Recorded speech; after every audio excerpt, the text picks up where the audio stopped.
નમસ્કાર મિત્રો, આપ સર્વેનું દિલથી સ્વાગત છે ધ સિવા શો પોડકાસ્ટના બીજા એપિસોડમાં, જ્યાં આપણી સાથે હોય છે મહાનુભાવો જે પોતાના અનુભવોથી આપણને પ્રેરણાત્મક અને સંજોગો વસાતની વાર્તા અને અનુભવો કહેતા હોય છે.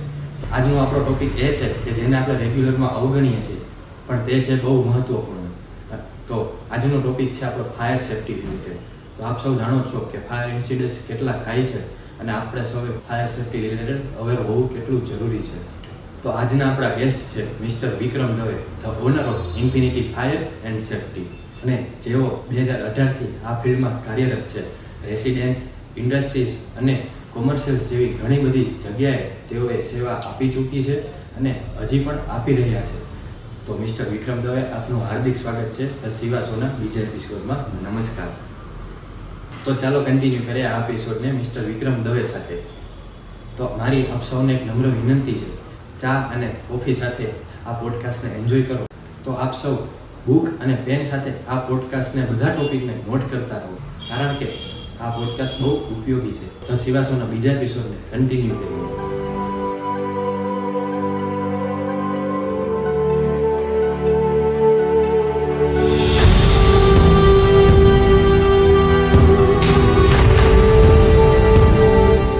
આ પોડકાસ્ટની શરૂઆતમાં પહેલાં તો એ જણાવો કે આગ લાગવાના કારણો ક્યાં છે અને આગ લાગે છે તો એને બુઝાવી કેવી રીતના શકાય?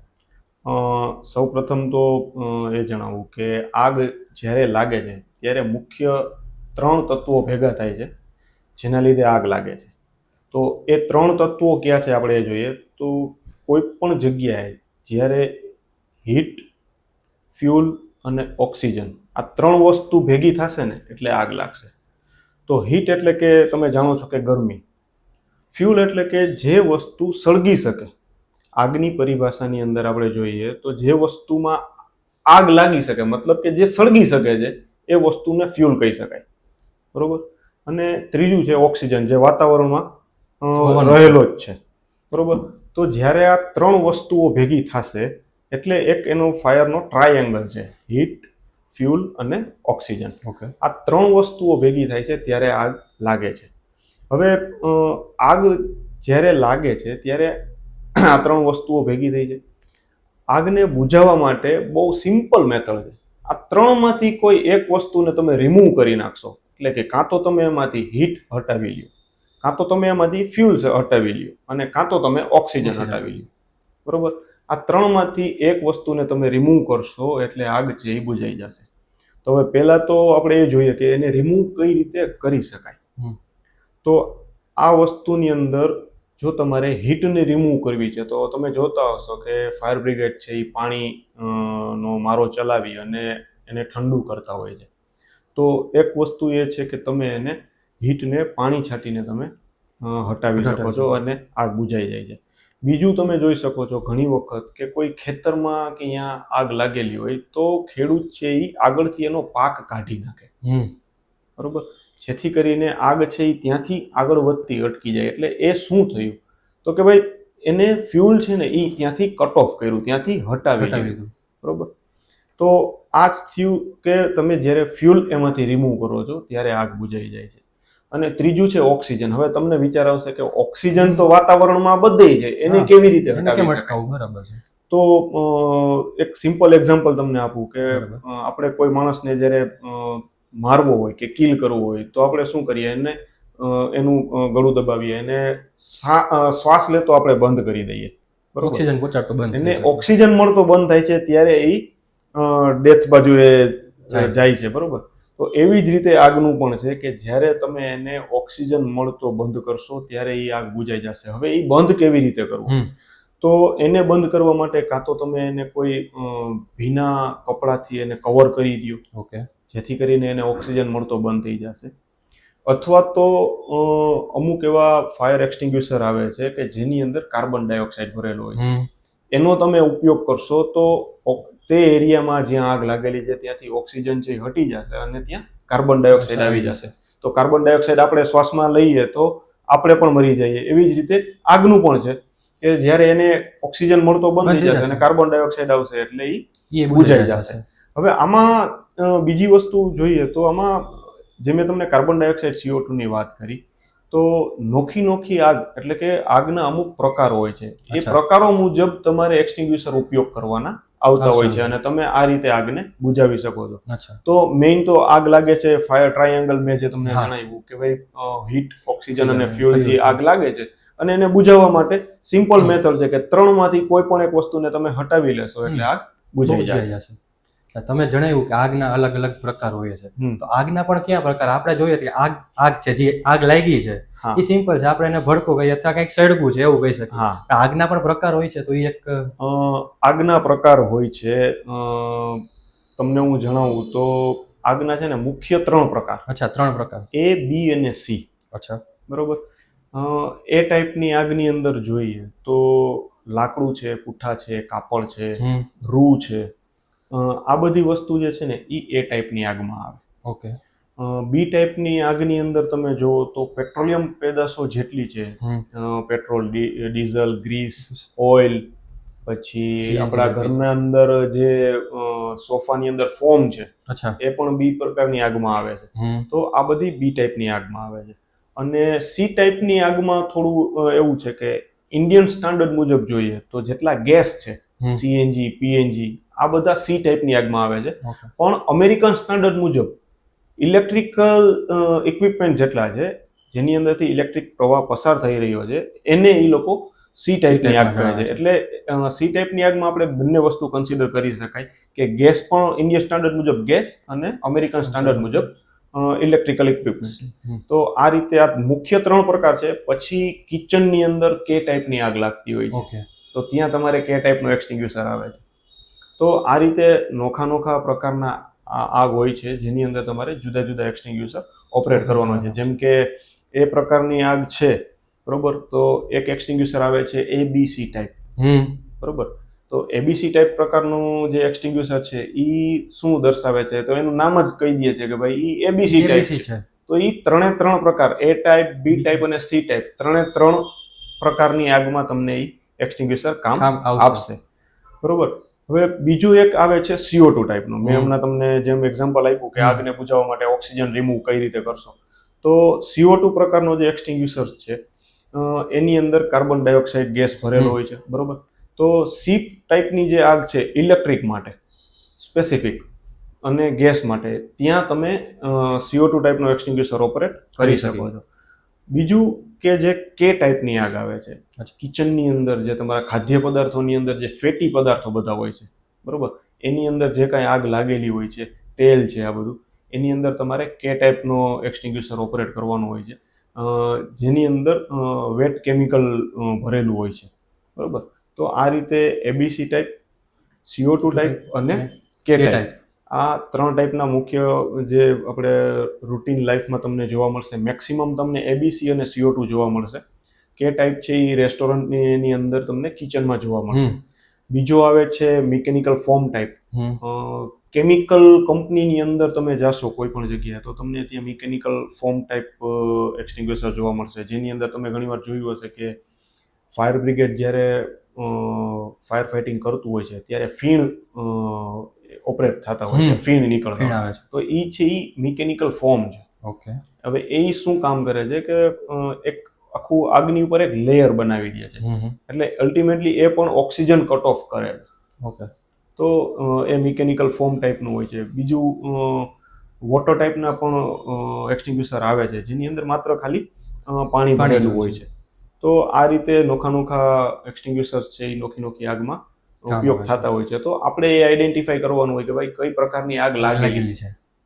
ઘણી વખત તમે જેમ સવાલ કર્યો કે ભાઈ આગ એટલે આગ, એમાં પ્રકાર શેના, તો એવું નથી. કઈ વસ્તુ સળગી રહી છે એના ઉપરથી તમે નક્કી કરી શકો કે આગનો પ્રકાર કયો છે અને એ આગને તમે કયા એક્સટિંગ્યુશર્સથી બુઝાવી શકો છો. તો તમે જે વાત કરી કે ઓલા ફાયર સેફટીમાંથી આપણે જે પાણી આગ લાગી હોય એ પ્રેશરાઇઝ કરીને ફોર્મથી એક લેયર બની જાય, એનાથી આગ બુઝાઈ જાય છે. તો એક ફોર્મ મટીરિયલ આવી ગયું પાણીની જાતે, જેમાં ફોર્મ હોય છે. તો આપણે તમે જે બીજું પણ કીધું કે A, B અને C સાથે કે પણ હોય છે, તો એમાં અંદર કયું મટીરિયલ યુઝ થાય છે? આપણે એક કામ કરીએ, એક્સટિંગ્યુશર મુજબ આપણે હું તમને સમજાવું કે ભાઈ કયા એક્સટિંગ્યુશરની અંદર શું મટીરિયલ હોય છે. તો સૌથી પહેલા આપણે સમજીએ ABC ટાઈપમાં. તો ABC ટાઈપ એક્સટિંગ્યુશર જે હોય છે એની અંદર પાવડર આવે છે, જેને ડ્રાય કેમિકલ પાવડર કહી શકાય. Okay. અને એ પાવડર હોય છે મોનો એમોનિયમ ફોસ્ફેટ બાયકાર્બોનેટ. બરોબર.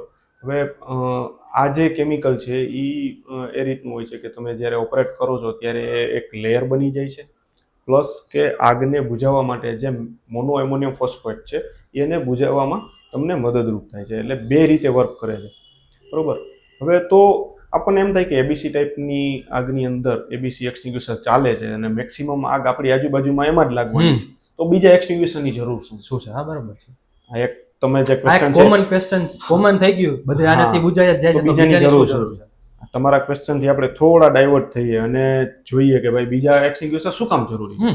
તો હવે જ્યારે તમે આ પાવડરને ઓપરેટ કરો છો ત્યારે ફોર એક્ઝામ્પલ માની લ્યો કે તમારે અહીંયા એસી લાગેલું છે. જી. હવે એસીની અંદર આગ લાગી, તમે એબીસી પાવડર ઓપરેટ કર્યો તો તમારી આગ બુઝાઈ ગઈ એબીસી એક્સટિંગ્યુશરથી.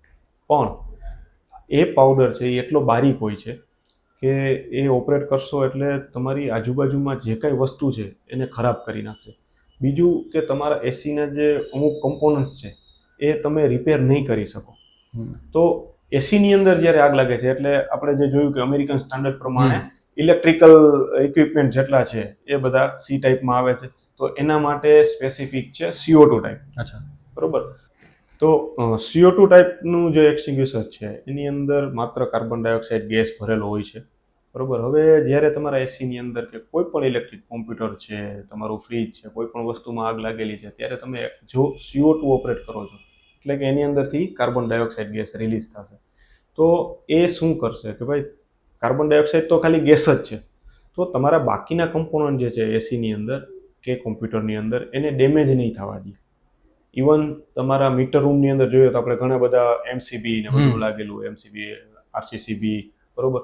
તો હવે એક વસ્તુ સળગી રહી છે, એક સ્વિચ સળગી રહી છે, તો એની બાજુની બીજી સ્વિચ છે. તો જ્યારે તમે એબીસી ઓપરેટ કરશો ત્યારે બાજુની સ્વિચ પણ તમારી ખરાબ થવાની છે. પણ કાર્બન ડાયોક્સાઇડ ગેસ તમે જ્યારે ઓપરેટ કરશો ત્યારે જે વસ્તુ સળગી રહી છે એને તો એ ઠારી જ નાખશે, પણ એની બાજુમાં જે સ્વિચ છે એને કોઈ પણ પ્રકારનું ડેમેજ નહીં થાય. તો CO2 થી શું થશે કે તમારું જે ડેમેજ એટલે તમારું જે એક્સપેન્સ થશે આગ લાગ્યા પછી એમાં પણ તમે ઘટાડો કરી શકો છો.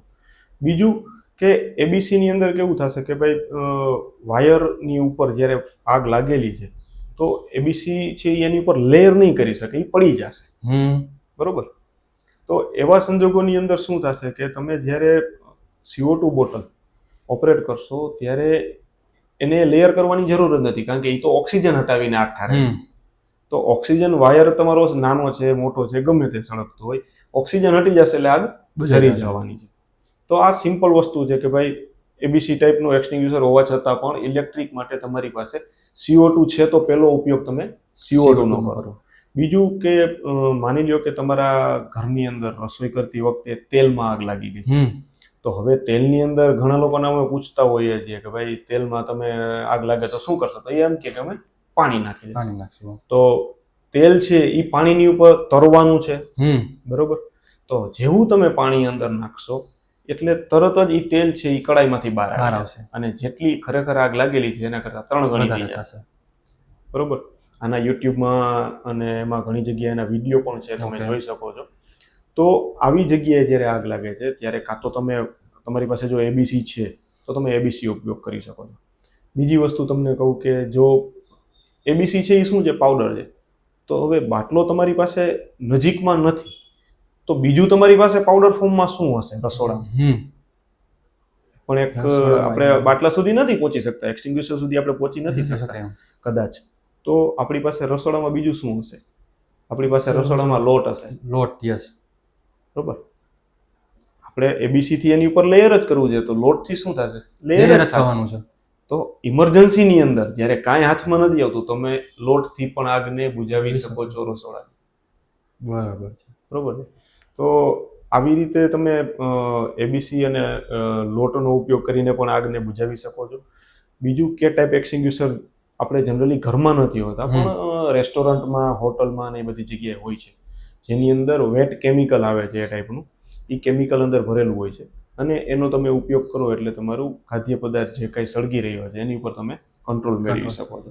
તો આવી રીતે એબીસી એક્સટિંગ્યુશર હોવા છતાં પણ તમારી પાસે જુદી જુદી પ્રકારના એક્સટિંગ્યુશર હોવા જરૂરી છે અને એનો ઉપયોગ શું છે, કઈ જગ્યાએ કયો એક્સટિંગ્યુશર ઉપયોગ થાય છે, રેસિડેન્શિયલમાં કયા એક્સટિંગ્યુશર હોવા જોઈએ, કોમર્શિયલ બિલ્ડિંગમાં કયા હોવા જોઈએ અને ઇન્ડસ્ટ્રીમાં કયા હોવા જોઈએ, એ બધું તમને થોડું બેઝિક નોલેજ હોવું જરૂરી છે. જ્યારે તમે કોઈ ઇન્ડસ્ટ્રી નાખો છો, ચાલુ કરો છો, કે કોઈ કોમર્શિયલ બિલ્ડિંગ છે તમારું, કે તમારું રેસિડેન્શિયલ બિલ્ડિંગ છે, તો આ બધી વસ્તુઓ તમારે ધ્યાનમાં રાખવાની હોય છે. આપણે જેમ પ્રમાણે વાત કરી કે ફાયર સેફટી રિલેટેડ આપણે બેઝિક જોઈએ, અને આપણે અગાઉ પણ વાત કરી કે આગ લાગે તો આપણે આવી રીતના એનો ઉપાય કરી શકીએ, આગને બુઝાવી શકીએ. પણ આગ ન લાગે એના માટે આપણે ઘરમાં કયા પ્રકારની કેર કરી શકીએ, કે જી છે અથવા આપણે માચીસ છે એને ઘરમાં ન સળગાવી શકીએ, એઝ અ એક્ઝામ્પલ એમ, અથવા અધરવાઇઝ એવું તો આપણે શું કેર કરી શકીએ કે જેનાથી આગ ન લાગી શકે? ખરેખર આ પોઈન્ટ ખૂબ જ મહત્વનો છે, કારણ કે આમાં જુદી જુદી જગ્યાએ તમારે જુદી જુદી વસ્તુનું ધ્યાન રાખવાનું હોય છે. જેમ કે તમારું રેસિડેન્શિયલ છે બિલ્ડિંગ, તો રેસિડેન્શિયલ બિલ્ડિંગની અંદર ઘણી જગ્યાએ જોવા મળે કે જે સીડી હોય છે, સીડીની નીચે જ મીટર રૂમ હોય છે આખો. એની નીચે જ બધા મીટરો લાગેલા મોસ્ટલી એમ જ હોય છે. હા, તો એ વસ્તુ તમારે જ્યારે આગ લાગે છે તો એ વસ્તુ તમને પહેલાં તો ક્યાં નડશે કે જે કાંઈ સ્મોક બનશે એ સીડીમાં ક્યાં આવશે? સીડીની નીચેથી સીધો ઉપર આવશે. તો એવા સંજોગોમાં જે બિલ્ડિંગમાં રહેવાવાળા છે એ ઉતરશે કઈ જગ્યાએથી? કારણ કે સીડીમાં તો સ્મોક ભરેલો છે. અને ખરેખર તમે આગના બનાવની અંદર ડેથનો રેશિયો જોશો તો આગથી દાઝવા કરતાં ગુંગળાઈને મરવાનો રેશિયો વધારે હોય છે. એટલે જે સ્મોક છે એ ખરેખર માણસોનો જીવ વધારે લે છે આગ કરતાં. તો સૌથી પહેલાં તો આ એક વસ્તુનું ધ્યાન રાખવું જોઈએ કે જો આપણા મીટર છે એ સીડીની નીચે જ લાગેલા છે તો એને બહારની સાઈડમાં આપણે લોકેટ કરાવવા જોઈએ. બીજી વસ્તુ ધ્યાનમાં એ રાખવી જોઈએ કે આપણા બિલ્ડિંગમાં કે ઘરમાં જે કાંઈ આપણા બિલ્ડિંગમાં લાગેલા ઇલેક્ટ્રિક સાધનો છે એનો ટોટલ લોડ કાઉન્ટ કરાવી અને એ મુજબ જીબીમાંથી આપણો પાવરનું કનેક્શન મેળવવું જોઈએ. એનું રીઝન એવું છે કે આજે માની લો કે તમારા ઘરનું એક્ઝામ્પલ આપણે સેટ કરીએ કે ભાઈ તમારા ઘરની અંદર તમારી પાસે 3 કિલોવોટનો તમે પાવર લીધેલો છે જીબીનો, અને તમારો એકચ્યુઅલ વપરાશ જ્યારે તમે લીધું કનેક્શન જીબીનું ત્યારે તમે એટલો બધું તમારો ઉપયોગ જ નહોતો ખરેખર. ત્યારે તમારી પાસે ફોર એક્ઝામ્પલ ઘરની અંદર 4 પંખા કાઉન્ટ કરો, 5 ટ્યુબલાઇટ કાઉન્ટ કરો, ફ્રીજ કાઉન્ટ કરો, ટીવી કાઉન્ટ કરો અને એક એસી કાઉન્ટ કરો.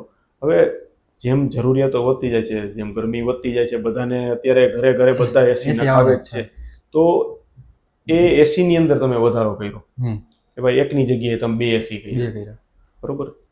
ત્યારબાદ તમે વોશિંગ મશીન લઈ આવ્યા, ઓવન લઈ આવ્યા, હવે શિયાળામાં ઠંડી પણ પડે છે એટલે તમે હીટર લઈ આવ્યા.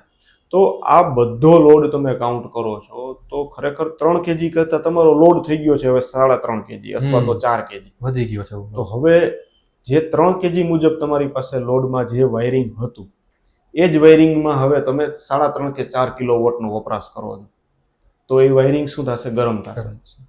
વાયરિંગ લોડ પડવાનો છે. તો વાયરિંગ ગરમ થશે તો હવે પહેલી વસ્તુ ત્યાં શું આવી? હીટ આવી ગઈ. બીજી વસ્તુ હવે ઓક્સિજન તો હવામાં છે જ. અને ફ્યુલ માટે તમારી પાસે શું આવ્યું? ઘરની અંદર તો ઘણી બધું વસ્તુ તમે જોઈ શકો કે ભાઈ ઘરની અંદર ટીવીમાં ફોર એક્ઝામ્પલ આગ લાગી તો ટીવીની નીચે ટીવી યુનિટ બનાવેલું હોય તમે, બરોબર. એસી છે તો એસી નીચે જ તમારો પલંગ હોય. તો આવી બધી વસ્તુઓ જે છે, તો તમે જ્યારે લોડ લ્યો છો ત્યારે તમે પ્રોપર તમારું લોડ કાઉન્ટ કરો પહેલાં કે ભાઈ તમે આટલું ઇન્સ્ટોલ કરવાના છો, એ મુજબ તમે લોડ જીબી પાસેથી મંજૂર કરાવડાવો અને એ લોડ તમે લ્યો.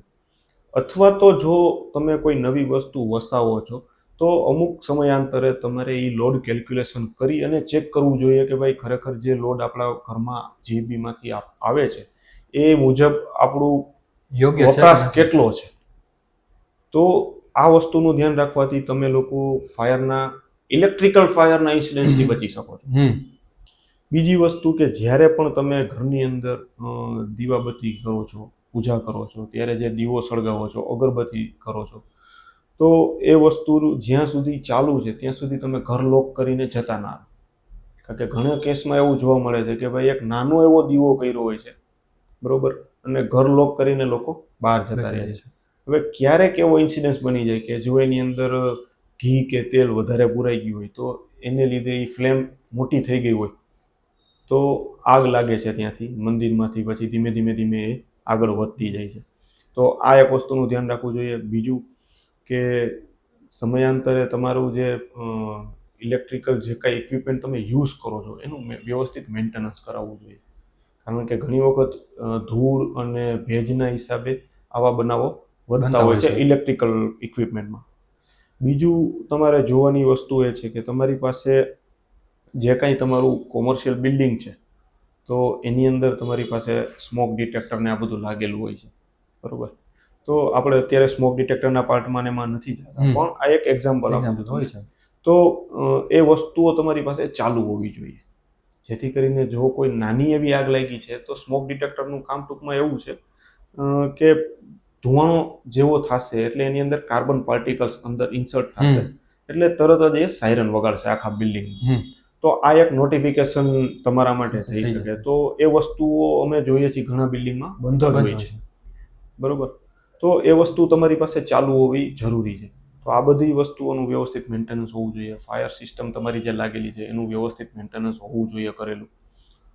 એની પ્રેક્ટિસ કરતી રહેવી જોઈએ, કારણ કે એવી વસ્તુ તો આ છે નહીં કે ભાઈ આજે તમારી પાસે હોન્ડા છે ને કાલ સવારે તમે બીજું કોઈ બાઇક લાવ્યા તો એ તમને આવડી જશે, એવું નથી, બરોબર. જો ફાયર સિસ્ટમ છે એનો પ્રોપર તમે ઉપયોગ નહીં કરો અથવા તો એની પ્રેક્ટિસ નહીં કરો તો તમે ખરે ટાઈમે એનો ઉપયોગ નહીં કરી શકો. તો આની પ્રેક્ટિસ પણ જરૂરી છે.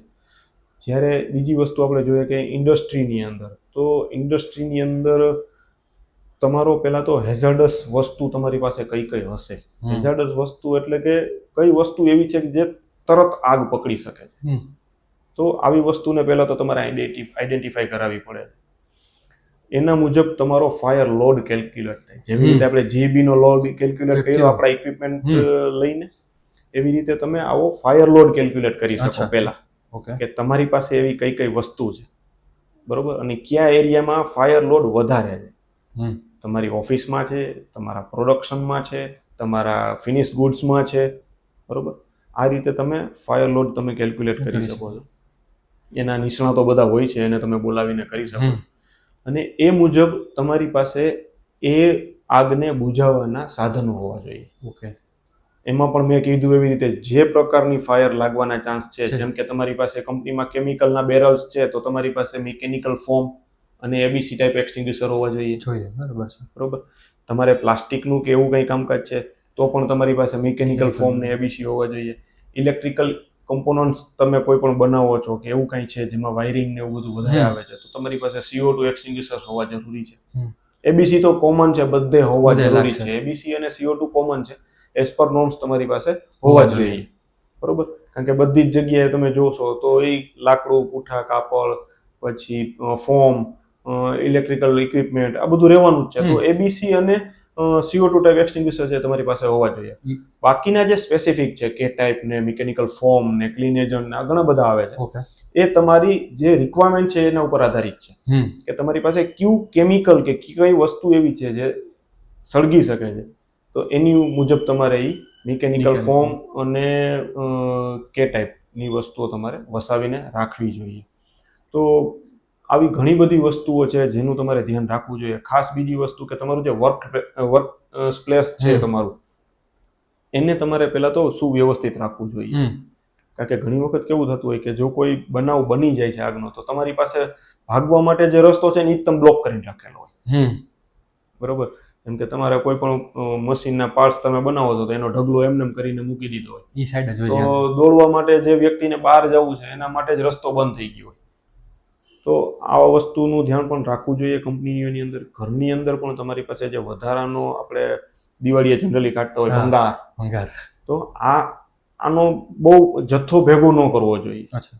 કારણ કે એ વસ્તુની અંદર જ્યારે આગ પકડાઈ જાય છે ને ત્યારે એને કંટ્રોલ કરવી બહુ અઘરી પડે છે અને એ વસ્તુમાં જ આગ વધુ પકડાઈ જાય છે. તો આવી વસ્તુઓ બને એટલી ઓછી રાખવી જોઈએ. તમારો જે એક્ઝિટનો પોઈન્ટ છે ઇન્ડસ્ટ્રીની અંદર એ પણ ક્લિયર રાખવો જોઈએ, બરોબર. ઇન્ડસ્ટ્રીની અંદર તમારી પાસે પ્રોપર ટીમ હોવી જોઈએ કે આવા કોઈ પણ ઇન્સિડન્સ બને, ફાયર છે, પછી મેજર કોઈ શોર્ટ સર્કિટ છે, ભૂકંપ આવે છે, વાવાઝોડું આવે છે, કે કોઈ બીજા મશીનરીમાં કોઈ એવો બનાવ બન્યો, બરોબર, તો ઇમરજન્સીની અંદર કોણ વ્યક્તિ શું કામ કરશે એનું એક આખી તમારી ટીમ હોવી જોઈએ. એટલે આ બધી વસ્તુઓનું જો ધ્યાન રાખવામાં આવે તો તમે ફાયરના બનાવને ઘણા ખરા અંશે તમે ઓછા કરી શકો છો. બંધ કરી શકીએ એવું તો આપણે નથી કહી શકતા, પણ ઓછા કરી શકીએ. ઓકે, ઓછા થઈ શકે. અને જો છતાં પણ બનાવ બને છે તો તમે પ્રોપર વેમાં કોઈ પણ જાતની જાનહાનિ વગર લોકોને બહાર લઈ જઈ શકો. તો આવી બધી વસ્તુઓ, હા, આવી બધી વસ્તુઓ આપણે ધ્યાનમાં રાખવાની હોય છે. આપણે જે પ્રમાણે વાત કરી કે અલગ અલગ પ્રકારના ફાયર એક્સટિંગ્યુશર આવે છે, તો એમાં A, B, C અને K તમે કીધું, આપણે રિક્વાયરમેન્ટ કઈ છે એના માટે આપણે પરચેસ કરવા માટે કઈ કઈ બાબતો ધ્યાનમાં રાખવી? ખૂબ જ સરસ સવાલ છે તમારો.